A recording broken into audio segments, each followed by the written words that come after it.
We're very fortunate to have two patients who are willing to share their stories with us today.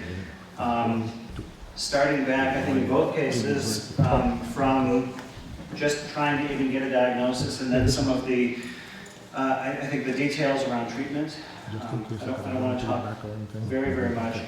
Mrs. Shirley Cotton, Mr. Robert Brooks, but I'm going to start with Mrs. Cotton, and I'm just going to hand over the microphone to you so that you sort of tell us a little bit about your story, and then maybe we'll chat for some details. Good morning. Good morning. Well, I was diagnosed with multiple myeloma in 2017. But let me back up. I am third generation multiple myeloma. My mom had multiple myeloma, diagnosed somewhere around 1995. And I heard that I had MGUS 2.5 years after my mother went home to be with the Lord. So the way that I found out was that I'm standing up in the skating ring, and all of a sudden I just go down. I didn't move, I just go down. The short story was that I had an ankle fracture, and after they had the surgery, my husband says that the doctor told him that my bones looked like I was 80 years old. I think I was around 50 at the time. So that led to my primary care physician telling me that there were some abnormalities in my blood.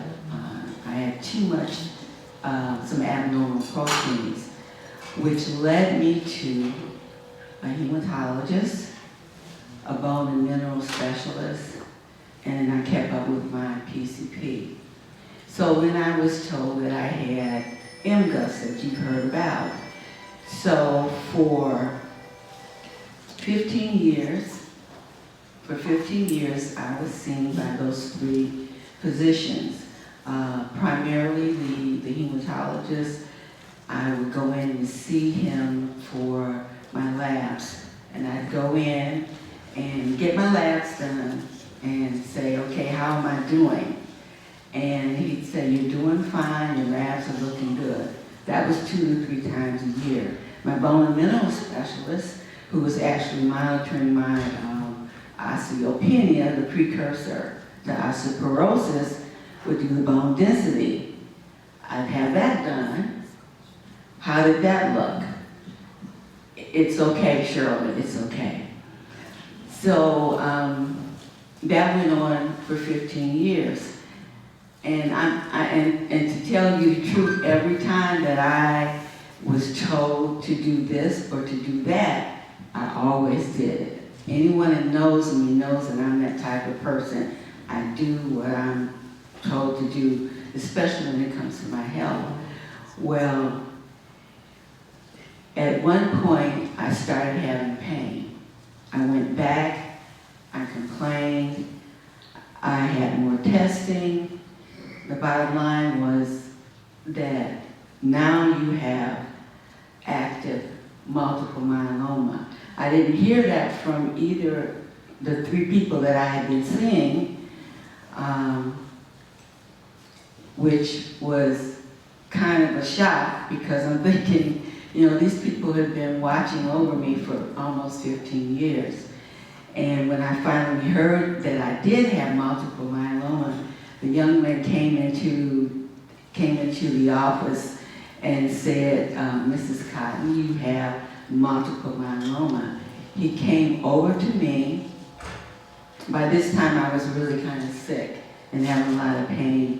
He came over to me, lifted me up, grabbed my hand, and he walked me. What he said was that I had an excessive amount of calcium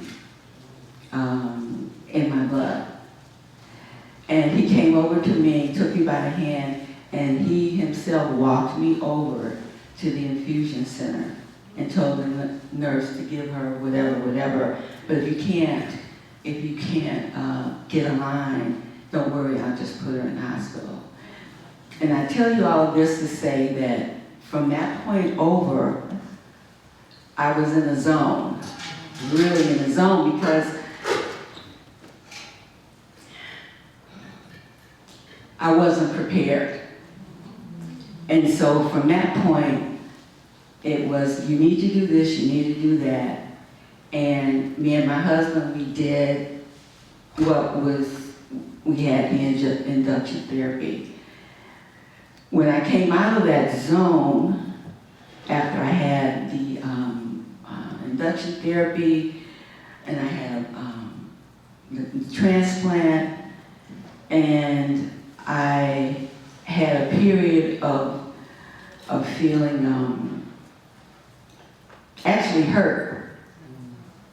Then I had a period of anger, and then I had a period of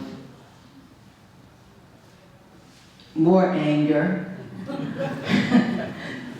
But I understood that I couldn't hold on to that.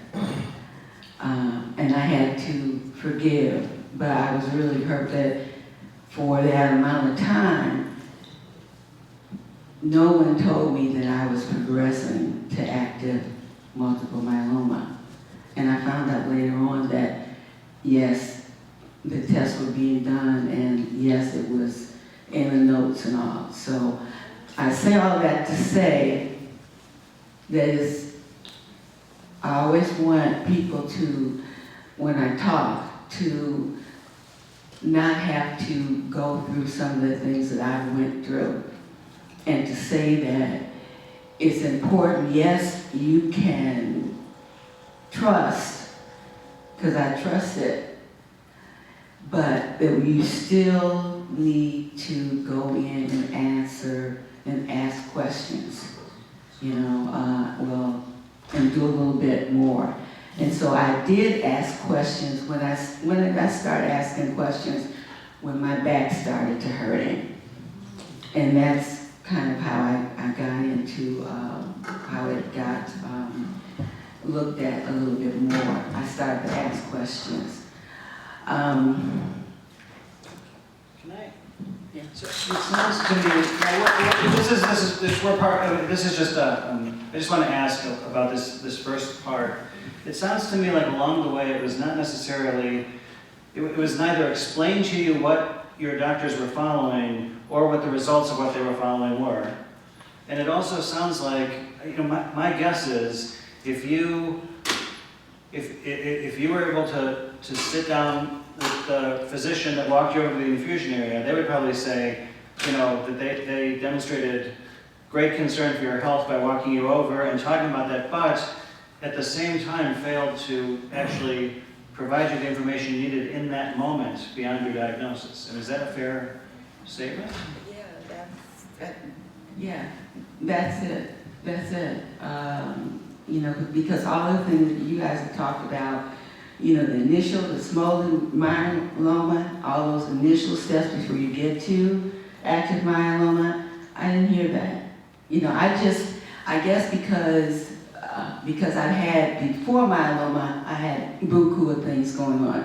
So doctors have been part of my life since I was 2 years old. So I just trusted that it was just being done.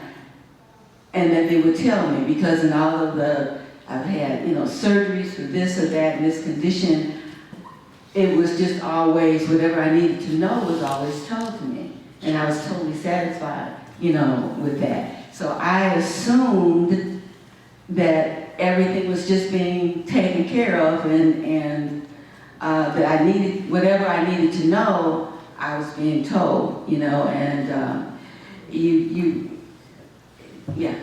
And when I say this, I'm not throwing a colleague under the bus. I think with humility, I think most doctors and nurses and nurse practitioners, I think that we are entering these kinds of appointments and interactions with the best intention, but we may not realize when we're not doing what is needed. You know, in the first part, you didn't know what you didn't know. But in the second part, you did know what you didn't know, and you know, and sometimes I think we may overestimate as physicians the way the effectiveness of our communication, right? And so I would think, like, I think a take-home point from what you're saying is, you know, make sure that you, I mean, ask your doc to walk through her or his thought process and thinking, and what are they actually doing. I mean, make sure that you understand what your docs are doing. I think, and ask them to explain it in plain old language that you fully understand, so that you can be an active partner, I think. Right. Yeah. You know, and part of the difficulty is in the Black community is our culture. I was raised by Southern parents, okay? Southern parents, and I'm not saying all Southern parents are like that, but my parents were raised to, you know, you had two authority figures in the Black community, ministers and doctors, all right? And so, really, you didn't ask questions to ministers and doctors. And so that was the way that I was raised, even though I'm part of the medical community, you know. And so I think that it just has to be brought out that we need to, you know, to get away from that, you know, and really start taking, getting out of that zone and just step out of there. Just like I'm out here in front of you all this morning. This is not my zone. You know, but I want to do it because I want to let other people know what we take some responsibility, what we have to do. I just wanted to, I want to just share with you an incident in the clinic that happened. I'm in the clinic and I see this woman and she is just looking flabbergasted. She's there by herself. And she's trying to fill out the form, right? She's trying to fill out the form. And so I go over to her and I say, you know, how are you doing? And she's like, well, I guess I'm doing okay. And then she says to me, now we're in hematology in Carmanos, right? And she says, I think I have cancer. I said, you think you have cancer? And she says, yeah, well, I said, well, how did you get here? And she says, well, you know, my PCP sent me here. I said, oh, okay. So she's trying to fill the form out. So I say to her, well, you know, when you go back there, ask this question, do this, and do that. And so she says, well, no, I'll try to, but, okay, I'll try. But even if I don't, I'll talk to my PCP when I go back to her in 2 weeks. I said, oh, well, that's a good thing. She says, well, you know, I could talk to her. I could call her. And then she says to me, well, you know, I don't think I want to call her because I don't want to bother her. And that blew me away. I'm like, oh, no. And so I was trying to educate her that yes, part of the doctor's job is, yes, to treat us, but it is also to educate us, you know. But I know that many of you can relate to that you don't want to bother them, And so that's something in our community we need to get out of. We really need to get out and take some responsibility for that. Well, let me just say, first of all, this is clearly your zone.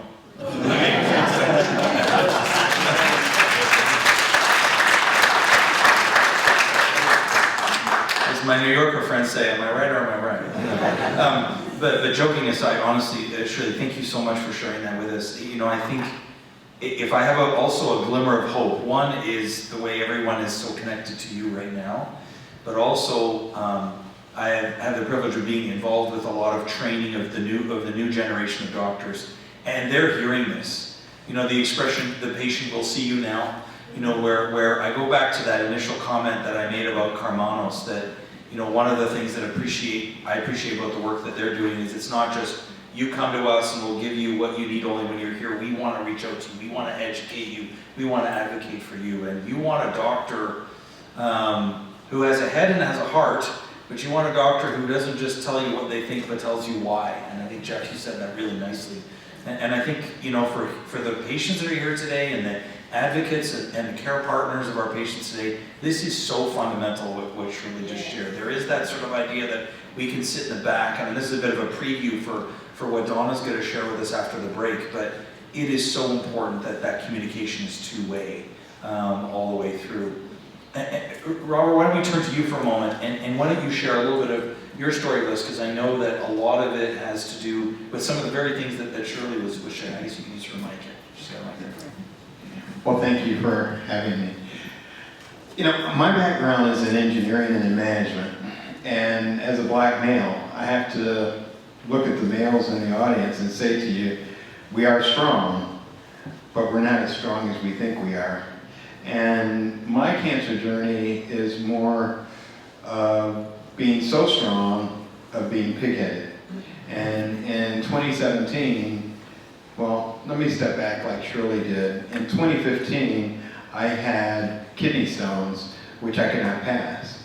And I had to spend my first time in the hospital in 2015 of having a stent put in and having lithotripsy. And that meant they blew away the kidney stones. And being an engineer, I didn't ask the why.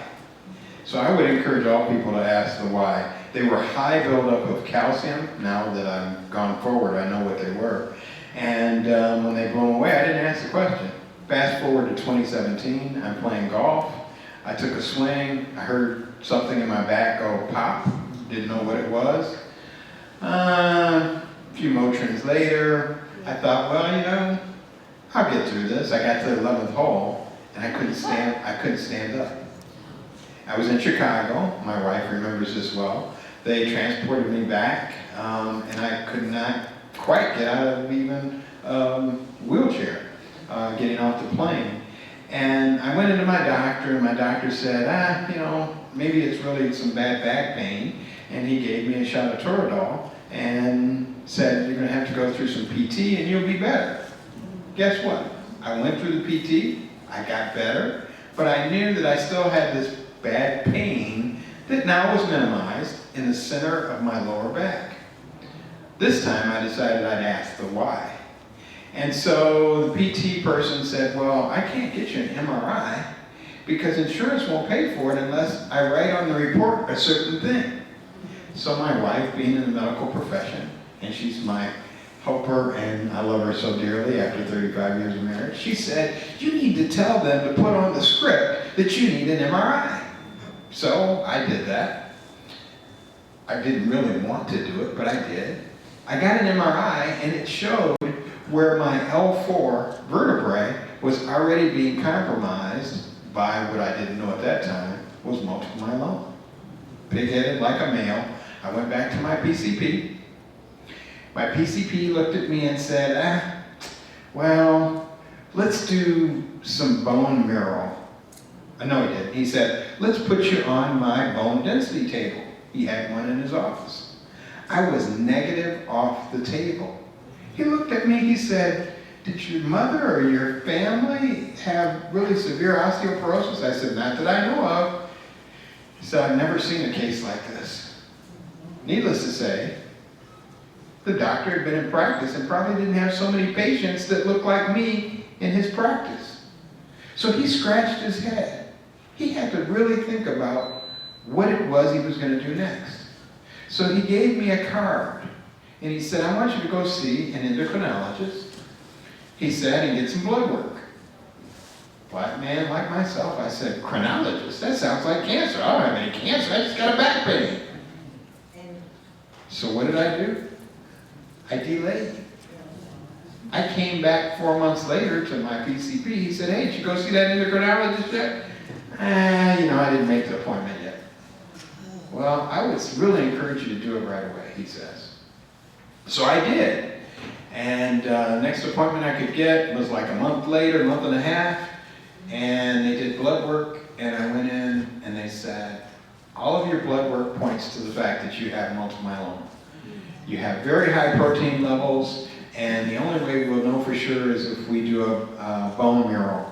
And so I scheduled a bone marrow in July of that same year, which was 2018, and I found that I had a very high level of protein in my blood, and as well as in my bone marrow.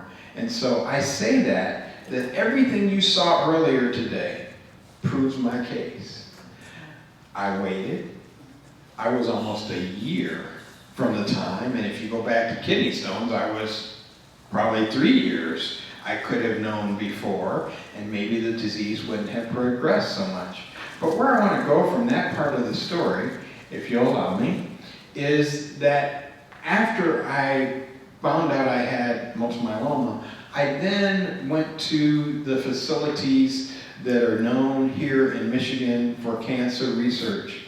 And I'm a patient of Dr. Zonder, and all of the places I went, the doctors took good time with me.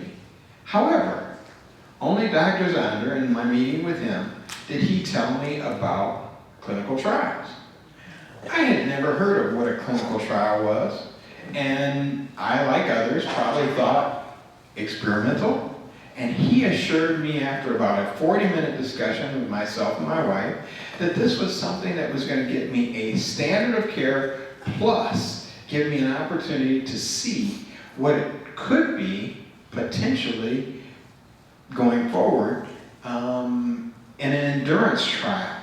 And so the endurance trial I wound up signing up for, which only time it got scary to me was when the documentation was given to me.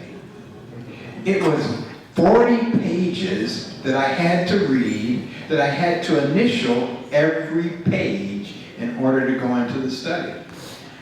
They gave me an electronic copy. I took it to work, and over a week's time, I read each page probably 2 or 3 times. So I made sure in my head that this was something I wanted to do. Oddly enough, I went on this trial. I had a trial nurse that saw me on every time I was in to the hospital. And it was such an amazing trial for me. It was a combination of the three different drugs, and Dr. Zonder can speak more to those drugs I was on. But I had minimal complications, I would say, based on others I've spoken with. And the trial was so successful for me until today. I've been in a remission since February of 2019, and I remain in that.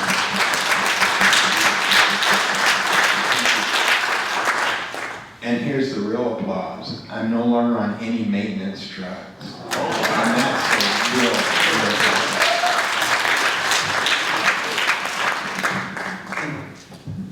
Thank you for the kind words.